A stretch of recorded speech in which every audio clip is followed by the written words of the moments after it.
जय हिंद साथियों, स्वागत है आप सभी का हमारे आज के इस सेशन में, जिसमें हम पढ़ेंगे इनपुट, आउटपुट और सीपीयू के डिस्क्रिप्टिव एंड एमसीक्यू क्वेश्चन। ठीक है दोस्तों, तो साथ साथ दोस्तों अपने नॉलेज को टेस्ट करते रहिएगा। चलिए दोस्तों बढ़ते हैं आज के हमारे इस सेशन में।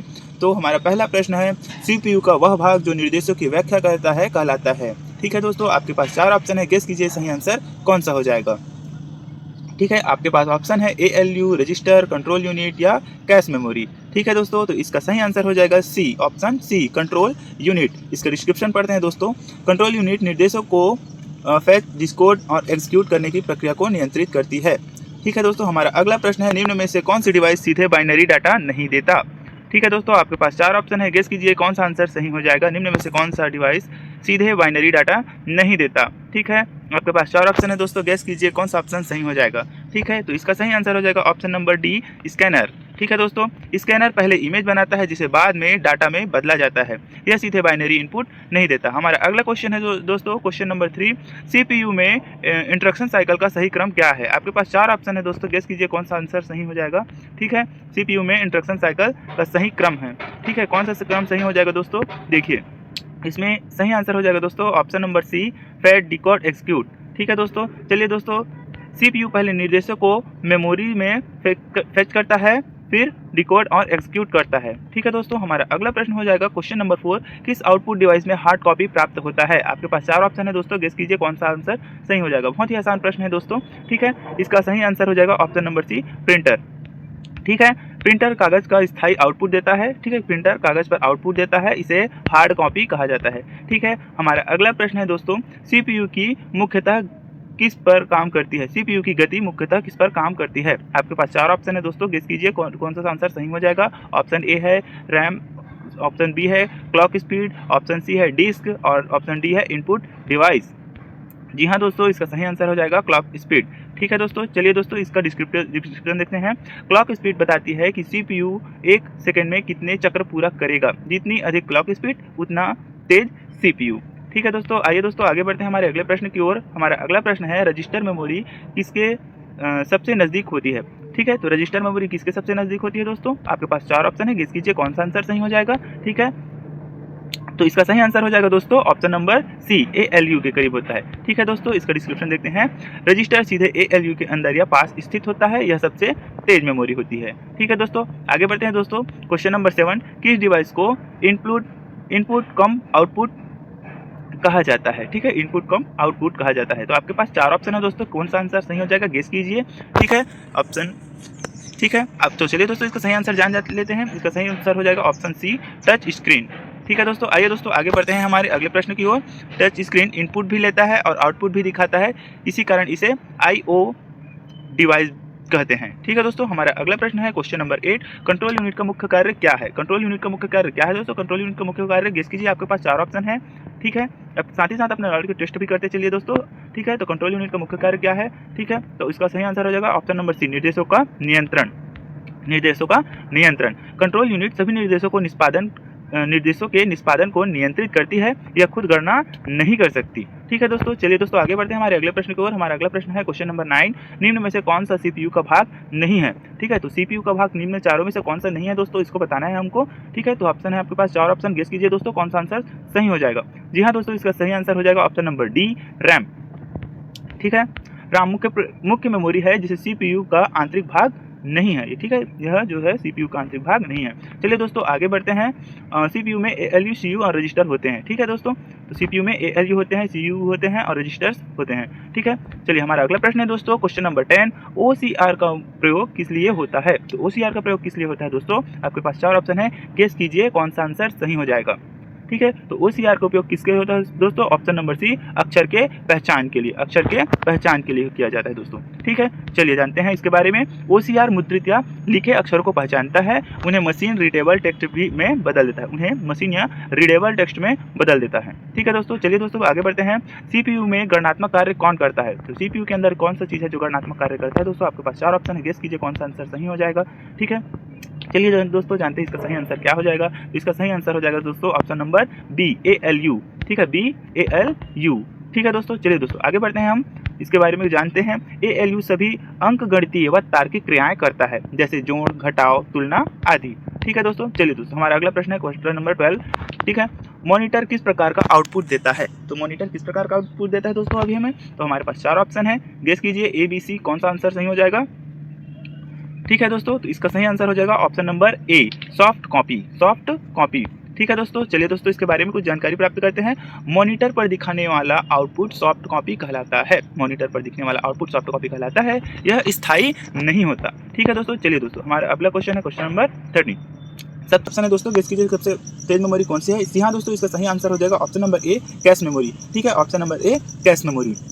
चलिए दोस्तों इसके बारे में जानते हैं। कैश मेमोरी CPU के पास बहुत पास होती है। ठीक है, इसकी एक्सेस स्पीड सबसे अधिक होती है।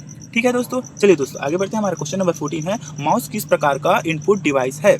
ठीक है, माउस जो है वो किस प्रकार का इनपुट डिवाइस है? ठीक है दोस्तों, आपके पास 4 ऑप्शन है, गेस कीजिए कौन सा आंसर सही हो जाएगा। ठीक है, तो इसका सही आंसर हो जाएगा दोस्तों ऑप्शन नंबर C, ये एक पॉइंटिंग डिवाइस है। माउस एक पॉइंटिंग डिवाइस है। ठीक है दोस्तों, चलिए दोस्तों जानते हैं इसके बारे में। माउस स्क्रीन पर पॉइंटर को नियंत्रित करता है, इसलिए इसे पॉइंटिंग डिवाइस कहते हैं। चलिए दोस्तों आगे बढ़ते हैं क्वेश्चन नंबर 15। CPU और मेन मेमोरी के बीच अंतर कम करने के लिए क्या प्रयोग होता है? तो CPU और मेन मेमोरी के बीच गति अंतर कम करने के लिए क्या प्रयोग होता है? ठीक है दोस्तों, इसके 4 ऑप्शन है दोस्तों, गेस कीजिए कौन सा आंसर सही हो जाएगा। जी हाँ दोस्तों, इसका ऑप्शन नंबर B सही हो जाएगा, कैश मेमोरी। ठीक है दोस्तों, चलिए दोस्तों इसके बारे में जानते हैं। कैश मेमोरी जो है वो बार बार उपयोग होने वाला डाटा रखती है, इससे CPU की प्रतीक्षा जो है वेटिंग कम होती है।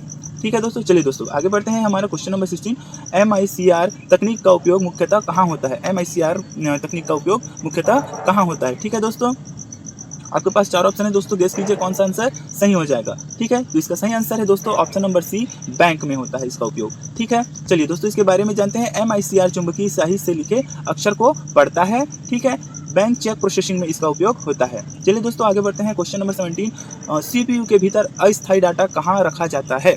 तो CPU के भीतर अस्थायी डाटा जो है कहाँ रखा जाता है दोस्तों? आपके पास 4 ऑप्शन है, गेस कीजिए कौन सा आंसर सही हो जाएगा। ठीक है दोस्तों, चलिए दोस्तों आगे बढ़ते हैं। इसका सही आंसर हो जाएगा ऑप्शन नंबर C, रजिस्टर के अंदर। CPU के भीतर अस्थायी जो डाटा है वो रजिस्टर के अंदर रखा जाता है। ठीक है दोस्तों, इसके बारे में दोस्तों जानते हैं। चलिए, रजिस्टर में प्रोसेसर के दौरान डाटा अस्थायी रूप से रहता है, यह बहुत तेज एक्सेस देता है, यह जो है बहुत तेज एक्सेस देता है। चलिए दोस्तों आगे बढ़ते हैं। क्वेश्चन नंबर 18, किस आउटपुट डिवाइस का उपयोग प्रस्तुति में होता है? ठीक है, तो किस आउटपुट डिवाइस का उपयोग प्रस्तुति में होता है दोस्तों? आपके पास 4 ऑप्शन है, गेस कीजिए कौन सा आंसर सही हो जाएगा। जी हाँ दोस्तों, इसका आंसर बहुत ही आसान है, ऑप्शन नंबर D, प्रोजेक्टर।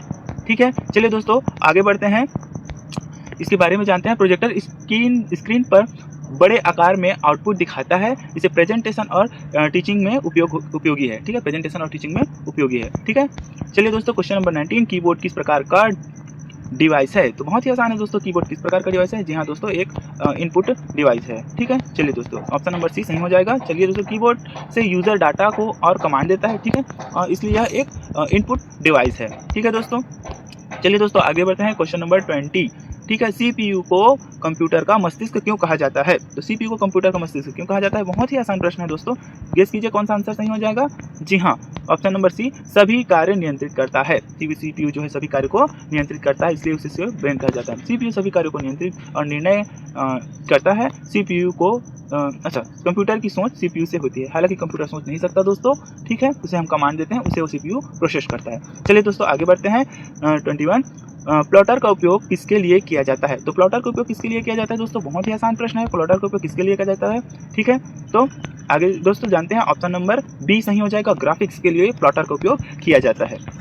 चलिए दोस्तों इसके बारे में जानते हैं। प्लॉटर बड़े आकार के ग्राफ और नक्शे बनाता है, इंजीनियरिंग ड्राइंग में इसका उपयोग होता है। क्वेश्चन नंबर 22, स्कैनर किस सिद्धांत पर कार्य करता है? जो स्कैनर हो किस सिद्धांत पर कार्य करता है दोस्तों? आपके पास 4 ऑप्शन है, गेस कीजिए कौन सा आंसर सही हो जाएगा। जी हाँ दोस्तों, इसका सही आंसर हो जाएगा ऑप्शन नंबर C, प्रकाश परावर्तन के सिद्धांत पर कार्य करता है। स्कैनर प्रकाश डालकर इमेज को पढ़ता है और परावर्तन प्रकाश से डाटा बनाता है। ठीक है दोस्तों, चलिए दोस्तों हमारा अगला प्रश्न हो जाएगा क्वेश्चन नंबर 23, CPU का वह भाग जो निर्णय लेने में सक्षम है, ठीक है, क्या कहलाता है? तो CPU का वह भाग जो निर्णय लेने में सक्षम है क्या कहलाता है दोस्तों? जी हाँ दोस्तों, इसका सही आंसर हो जाएगा ऑप्शन नंबर B, ALU। ठीक है दोस्तों, CPU का वह भाग जो निर्णय लेने में सक्षम है, इसका सही आंसर हो जाएगा B, ALU। चलिए दोस्तों आगे बढ़ते हैं। ALU और लॉजिक निर्णय लेता है। ALU जो है तुलना और लॉजिकल निर्णय लेता है, जैसे कि बड़ा, छोटा, बराबर, ना बराबर। ठीक है, चलिए दोस्तों, अब आगे बढ़ते हैं दोस्तों। हमारा क्वेश्चन नंबर 24, स्पीकर किस प्रकार का आउटपुट देता है। स्पीकर जो है दोस्तों किस प्रकार का आउटपुट देता है। आपके पास 4 ऑप्शन है दोस्तों, गेस कीजिए। स्पीकर जो है बहुत ही आसान है दोस्तों, ठीक है। दृश्य, हार्ड, मुद्रित, श्रव्य, ठीक है। तो इसका ऑप्शन नंबर सी सही हो जाएगा, श्रव्य, ठीक है। चलिए दोस्तों आगे बढ़ते हैं। स्पीकर ध्वनि के रूप में आउटपुट देता है, यह एक ऑडिटरी आउटपुट है, ठीक है। यह एक ऑडिटरी आउटपुट है। क्वेश्चन नंबर 25, सीपीयू और प्रिफेरल डिवाइस के बीच संपर्क कौन रखता है, ठीक है। तो सीपीयू और प्रिफेरल डिवाइस के बीच कौन संपर्क रखता है दोस्तों। आपके पास 4 ऑप्शन है, गेस कीजिए कौन सा आंसर सही हो जाएगा। जी हाँ दोस्तों, इसका सही आंसर हो जाएगा IO इंटरफेस, IO इंटरफेस, ठीक है। ऑप्शन नंबर सी सही हो जाएगा दोस्तों। चलिए दोस्तों आगे बढ़ते हैं। IO इंटरफेस CPU और बाहरी डिवाइस को जोड़ता है, यह डाटा ट्रांसफर को आसान बनाता है, यह जो है डाटा ट्रांसफर को आसान बनाता है। चलिए दोस्तों आगे बढ़ते हैं। हमारा अगला क्वेश्चन है 26, निम्न में से कौन सा इनपुट डिवाइस नहीं है। निम्न में से कौन सा इनपुट डिवाइस नहीं है दोस्तों, गेस कीजिए। 4 ऑप्शन है आपके पास, निम्न में से कौन सा डिवाइस इनपुट नहीं है। जी हाँ दोस्तों, इसका सही आंसर हो जाएगा मॉनिटर। इसका सही आंसर है मॉनिटर। निम्न में से कौन सा डिवाइस इनपुट नहीं है, तो इसका सही आंसर हो जाएगा मॉनिटर, ठीक है। चलिए दोस्तों इसके बारे में जानते हैं। मॉनिटर आउटपुट डिवाइस है, यह यूजर को इनपुट नहीं देता, यह यूजर से इनपुट नहीं लेता, ठीक है। चलिए दोस्तों हमारा अगला क्वेश्चन है 27, सीपीयू में निर्देश कहाँ से आते हैं। तो सीपीयू में निर्देश कहाँ से आते हैं दोस्तों, बहुत ही आसान प्रश्न है इसका, ठीक है। चलिए, तो सीपीयू में निर्देश आते हैं मेमोरी से, ठीक है दोस्तों। चलिए दोस्तों हम आगे बढ़ते हैं। हमारा इसके बारे में जानते हैं। निर्देश पहले मेमोरी में संग्रहित रहते हैं, सीपीयू वही से उन्हें फेच करता है, ठीक है दोस्तों। चलिए दोस्तों आगे बढ़ते हैं। हमारा अगला क्वेश्चन है 28, किस डिवाइस में डाटा को पढ़ा और लिखा जा सकता है। जी हाँ दोस्तों, गेस कीजिए। हमारा अगला क्वेश्चन है, किस डिवाइस में डाटा को पढ़ा और लिखा जा सकता है। आपके पास 4 ऑप्शन है दोस्तों, गेस कीजिए कौन सा आंसर सही हो जाएगा। जी हाँ दोस्तों, इसका सही आंसर हो जाएगा ऑप्शन नंबर बी, रैम। चलिए दोस्तों इसके बारे में जानते हैं। रैम में रीड और राइट, ठीक है। रीड एंड राइट दोनों संभव है, ठीक है। यह वॉयलेट मेमोरी में होता है, ये वॉयलेट मेमोरी में होता है, ठीक है दोस्तों। चलिए दोस्तों आगे बढ़ते हैं। हमारा क्वेश्चन नंबर 29, कंट्रोल यूनिट का संबंध किससे होता है। कंट्रोल यूनिट का संबंध किससे होता है दोस्तों। आपके पास 4 ऑप्शन है, गेस कीजिए कौन सा सही आंसर सही हो जाएगा। गणना, निर्णय, नियंत्रण और संग्रहण, ठीक है। तो इसका सही आंसर हो जाएगा दोस्तों ऑप्शन नंबर सी। चलिए दोस्तों इसके बारे में जानते हैं। कंट्रोल यूनिट सभी गतिविधियों को नियंत्रित करती है, या आदेश देती है, काम नहीं करती है, या आदेश देती है, काम नहीं करती है, ठीक है। चलिए दोस्तों आज का हमारा अंतिम प्रश्न है, सीपीयू का पूरा नाम क्या है। बहुत ही आसान है ना दोस्तों। चलिए, तो सीपीयू का पूरा नाम क्या है दोस्तों, ऑप्शन नंबर बी सही हो जाएगा, सेंट्रल प्रोसेसिंग यूनिट, ठीक है दोस्तों। सीपीयू का पूरा नाम है सेंट्रल प्रोसेसिंग यूनिट, यह कंप्यूटर की मुख्य प्रोसेसिंग इकाई है। तो हमारे साथ बने रहने के लिए धन्यवाद दोस्तों। मिलते हैं हम अगले प्रश्न के साथ। इसमें हम इजी और मॉडरेट दोनों लेवल के प्रश्न लाएंगे आप लोगों के लिए। हमारे साथ बने रहने के लिए धन्यवाद। जय हिंद।